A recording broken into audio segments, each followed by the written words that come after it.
Magical wheel golden toys. Vidyanagar नाम का एक गांव था। वहाँ रामू नाम का एक कुम्हार था। वो उस आसपास के गांव में बहुत मशहूर था। एक दिन रामू, उसकी पत्नी सीरी और बेटा देव काम कर रहे थे कि उनके पास शर्मा नाम का एक व्यापारी आया। देखो रामू, अब से तुम्हें मिट्टी के बर्तन बनाने की जरूरत नहीं है। मैंने शहर में एक बड़ा फैक्ट्री खोला है। अब ये सब वस्तुएं मशीन में ही बना देंगे। यदि तुम मुझसे मुकाबला करोगे तो नुकसान तुम्हारा ही होगा, कहकर वहाँ से चला गया। अब हम क्या करेंगे? करना क्या है, कोई और काम देखना होगा। वो फैक्ट्री में बनाए तो हमसे कम दाम में ही बेचेगा ना। लोग वहीं खरीदेंगे जहाँ उन्हें माल कम दाम में मिले। पिताजी, अब घड़े और बर्तनों की जगह हम मिट्टी के कार, बाइक, ऐसे खिलौने बना सकते हैं ना। उनका भी काफी डिमांड है। आइडिया अच्छा है बेटा, कल से हम मिट्टी के व्हीकल्स बनाते हैं। अगले दिन से रामू और उसके परिवार वालों ने मिट्टी के खिलौने बनाना शुरू कर दिया।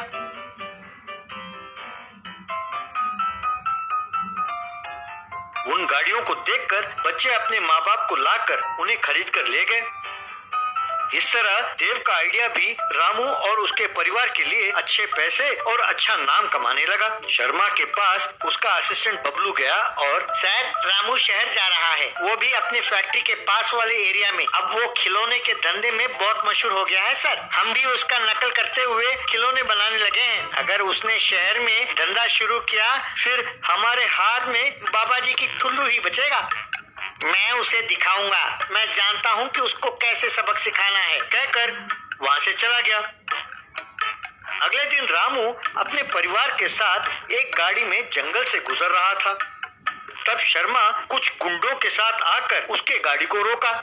शर्मा रामू से, तुम्हारी ये हिम्मत कि तुम शहर जाओगे? सुनो, इस गाड़ी के पहिए और इसके खिलौने सब तोड़ दो। दोबारा ये मुझसे पंगा नहीं लेगा। गुंडों ने रामू के गाड़ी और उसके सामान को नाश करके वहाँ से चले गए।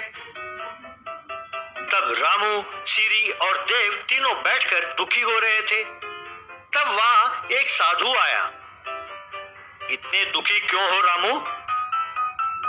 आपसे कोई बात तो छुपी नहीं है स्वामी जी। शर्मा ने मेरे जीवन का नाश कर दिया है। मेरे समझ में नहीं आता कि मैं अपने परिवार का पालन पोषण कैसे करूं। तुम नेक इंसान हो रामू, तुम्हारा अच्छा ही होगा। तुम चुपचाप अपने घर चले जाओ। रामू अपने परिवार के साथ घर चला गया। रामू जब घर पहुंचा तो उसे एक चमकता हुआ मैजिक व्हील दिखाई दिया। उसे देखकर रामू खुश होकर एक मिट्टी के ढेले को उसके ऊपर रखा। बस वो तुरंत अपने आप कुछ सुंदर गोल्डन टॉयज में बदल गए।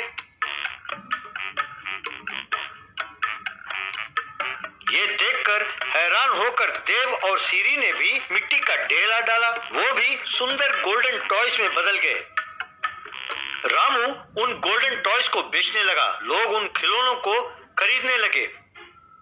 शर्मा का धंधा बिल्कुल ठप हो गया। उसे फैक्ट्री बंद करना पड़ा। तब कुछ लोग शर्मा के पास आए। उनमें से एक, देखो शर्मा, हम नहीं जानते कि तुम क्या करोगे, पर कल तक हमारे पैसे लौटा दो, नहीं तो तुम्हारी खाल उधेड़ देंगे, कहकर चले गए। तब शर्मा पास ही खड़े बबलू से, क्या ये मेरे सचमुच खाल उधेड़ देंगे? बिल्कुल उधेड़ देंगे सर। ऊपर से आप बहुत नर्म हैं तो आपका खाल आराम से उधेड़ देंगे। तो फिर रामू को परिवार समेत गायब करना होगा, वो भी आज ही रात को।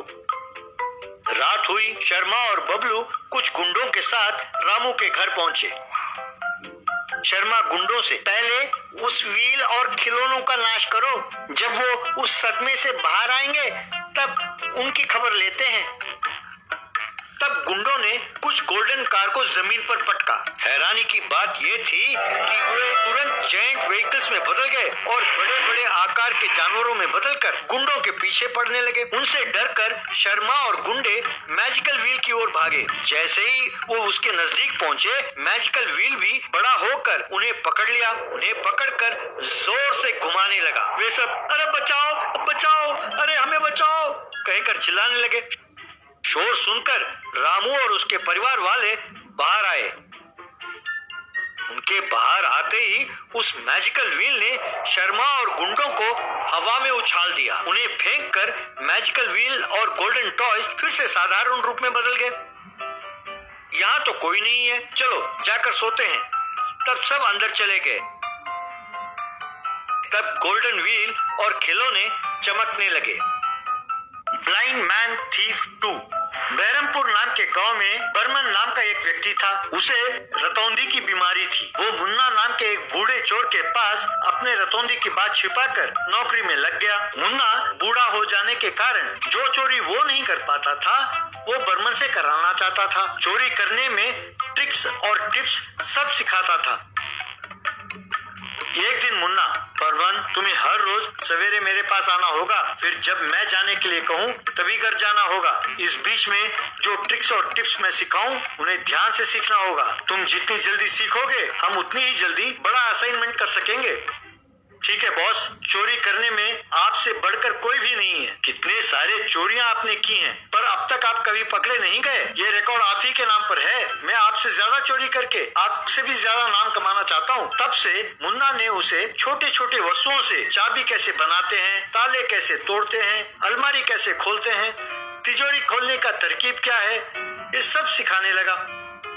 एक दिन ये सब सीखते सीखते अंधेरा हो गया। बर्मन को रतौंधी के कारण दिखाई नहीं दे रहा था। चोरों का उस्ताद मुन्ना की परीक्षा लेना चाहता था। बर्मन, अब मैं तुम्हें एक बहुत कठिन परीक्षा दे रहा हूँ। तुम अगर इसमें कामयाब हो गए तो फिर तुम्हें कोई नहीं रोक सकता। फिर बड़े से बड़े चोरियां तुम चुटकी बजाते ही कर पाओगे। तब बर्मन अपने आप से, हाय रे, मैंने उस्ताद से झूठ बोलकर गिरोह में शामिल हुआ था। मुझे रतौंधी है और अब अंधेरा हो गया है, मुझे दिखाई नहीं देता। उस्ताद कहते हैं कि परीक्षा लेंगे, पता नहीं क्या टेस्ट है और कैसा करना होगा। लगता है उस्ताद को पता चल जाएगा कि मुझे रतौंधी है, कहकर डर रहा था। बर्मन, ये लो, मान लो ये 6 सोने के वस्तु हैं। इन्हें मैं यहाँ टेबल पर रख रहा हूँ। लाइट ऑफ कर दूंगा। इन्हें तुम अब अंधेरे में चुराना होगा। आवाज नहीं आनी चाहिए और सोना गायब हो जाना चाहिए। तुम्हारी मर्जी, जैसे मर्जी करो। यूं कहते ही बर्मन अपने मन में, शुक्र है बच गया भगवान, इस बूढ़े को पता नहीं है इसलिए मैं बच गया। वैसे भी अब लाइट जलाओ या ऑफ करो, मुझे कोई फर्क नहीं पड़ता। मुझे रतौंधी है तो सब कुछ अंधेरा ही तो है। इसे गायब करना बहुत आसान है। यूं सोचकर एक छोटी सी छड़ी को लेकर वो अंधेरे में टटोलते हुए आकर एप्पल्स को चुराया।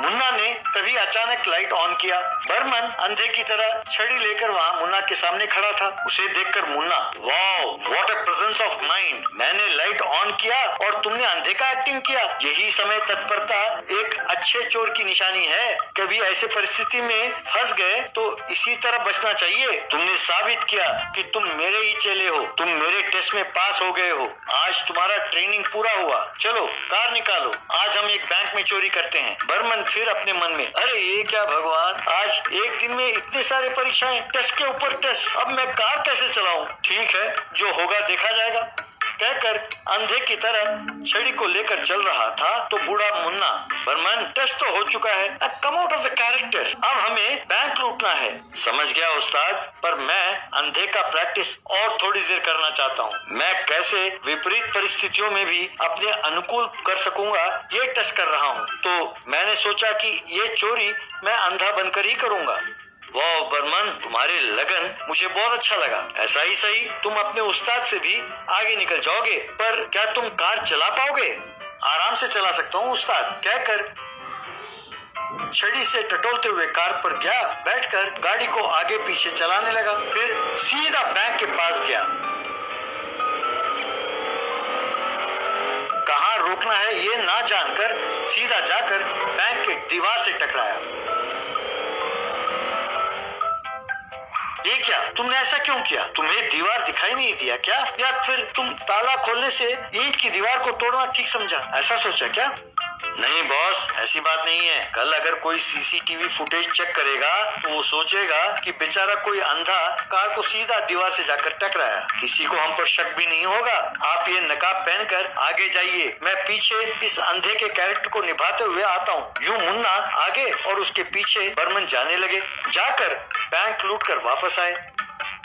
वाओ, पहला प्रोजेक्ट ही सक्सेसफुल हो गया है बर्मन, वो भी अंधे के रोल में। ऐसे और बहुत चोरी करना है। This is just the beginning. ठीक है उस्ताद, जैसे आपको। फिर मन में शुक्र है भगवान का, आज किसी तरह बच गया। चलिए उस्ताद, आपको घर छोड़कर मैं भी घर जाता हूँ। क्यों बर्मन, अभी भी तुम अपने पात्र में ही डूबे हुए हो, बाहर नहीं निकलोगे? ठीक है, चलते हैं। चलो, मैं चोरी करके बहुत थक गया हूँ, मैं आंखें मूंद कर सोता हूँ। तुम मुझे मेरे घर आते ही उतार देना। आप जब तक पलक झपके मैं आपके घर के सामने रहूंगा, कहकर कार स्टार्ट किया और छड़ी के सहारे कार को चलाने लगा। उसे दिखाई न देने के कारण सीधा जाकर कार को पुलिस स्टेशन के बाहर रोका। फिर उस्ताद पहुंच गए, उतरिए। मुन्ना ने आंखें खोलकर देखा तो अपने आप को चारों तरफ से पुलिस से घिरा पाया। ये देखकर मुन्ना, ये क्या बर्मन, मैंने सोचा कि तुम अपने उस्ताद से भी आगे निकल जाओगे, पर तुमने तो उस्ताद को ही फंसा दिया। तब पुलिस ने मुन्ना और बर्मन को जेल में डाल दिया।